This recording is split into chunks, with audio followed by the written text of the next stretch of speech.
Back live tonight here on In Focus. Cosatu President Zingiswa Losi has told the POPCRU elective conference that civil servants should be allowed to access their pension funds while still employed. The Trade Union Federation attributes this move to, among others, workers drowning in debt and the rising cost of living. For more on this conversation, we're joined now by Deputy Cosatu Parliamentary Coordinator Tony Ehrenreich.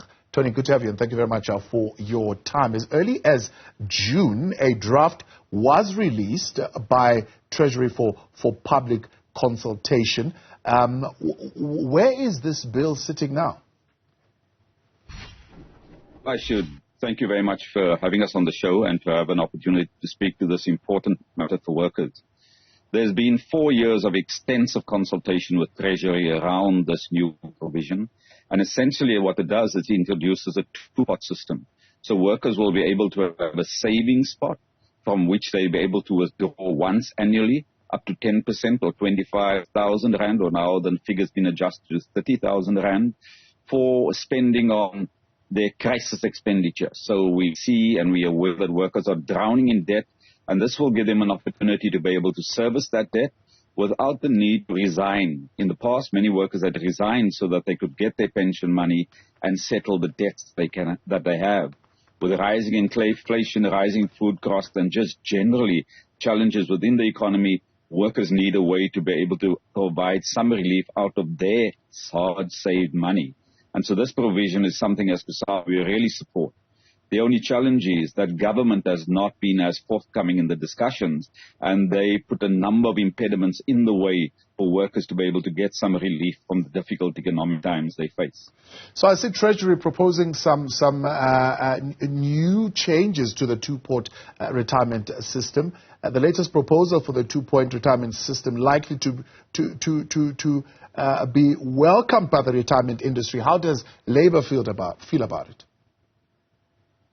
Well, I'm not sure which specific proposals you're referring to from Treasury, but amongst the issues that are challenging is that we wanted an implementation date of the 1st of March 2024. Yeah. Treasury has now come with a revised position saying we must hang on until the 1st of March 2025. Absolutely. That's what I'm talking about, to say you need to give industry more time. Well, this is the sad thing about it.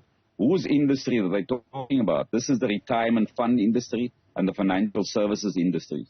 These are the same guys who were killing in 2008 when the economic crisis, the global economic crisis hit us, and workers lost up to 25% of their hard-earned savings in their portfolios. Meanwhile, the retirement fund employees or directors or bigwigs, they continue driving their Mercedeses and living the high life. And so what they want now is another year to be able to manipulate and use workers' hard-earned retirement fund savings in a way that it benefits them and not necessarily the workers. The government must be clear. It's workers that needs relief. Those retirement fund executives, they don't need relief. They're living the high life and have no problems. We've got to deal with the challenges that face workers, and we must remember that this is workers' hard-earned savings. So as Cosatu, we reject that entirely. We're saying that the crisis is now, effects of COVID are still with us, and the government must move that implementation date to the 1st of March 2024 so that we can have some relief. Yeah. The other thing that makes it strange to hear government propose such an extended date is that if you have that amount of money available for workers, you don't have workers using that money from March 2024, and that will be an incredible stimulus to the economy at a time when the economy has real challenging times. So there's a real opportunity for us, because government can recoup up to 20-odd% in taxation from that windfall expenditure that's going to take place. So it's clear the government is not even concerned about their own interests, their ability to be able to get us out of the hole, and instead they're pandering to the elites in our society who wants to put the relief for workers even a year further back.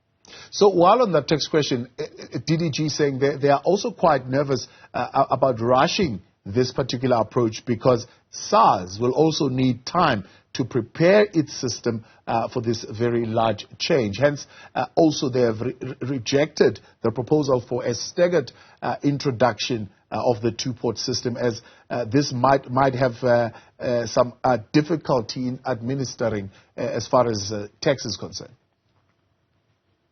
Well, that's surprising to hear because it doesn't make any sense. At the moment, if you want to retire, you apply for your retirement benefits, and there's a standard tax regime that's applicable to them. So that already exists within the SARS framework. So all that means is that it may be applied to additional people who may want to apply for the relief. But the mechanism is there. The sad thing that SARS and Treasury must tell South Africans is that they wanted to increase the taxation level on the new two-pot system. So where it's worker savings, they would have had to pay additional tax to the government to be able to withdraw that money to service some of the crisis expenditure that they have. Now, this is amazing. A government knowing people are in trouble, we know the economy is challenging, and they want to focus on making a profit out of this windfall expenditure opportunity that workers are asking for. So we reject that excuses that SARS presenting. We believe it can be implemented by 1st of March 2024, and the mechanisms are there. What is lacking is the political will from government, and they best get with the program because workers are tired of suffering while the bigwigs, the politicians and others continue living the high life, seem to be completely devoid of the realities that face workers. The seeding amount is also seemingly now in contention. From 30 to 50,000 is what is now being proposed.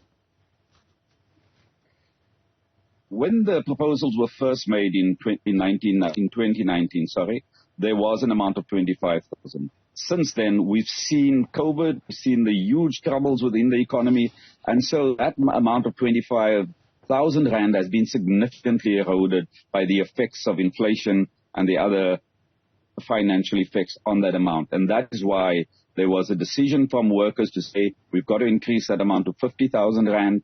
It's in any event in line with what the reserves are we would have in our pension funds. So this is about making sure we service the workers whose hard-earned earnings that is, and then looking at what the implications are for government and the implications are for the financial services sector.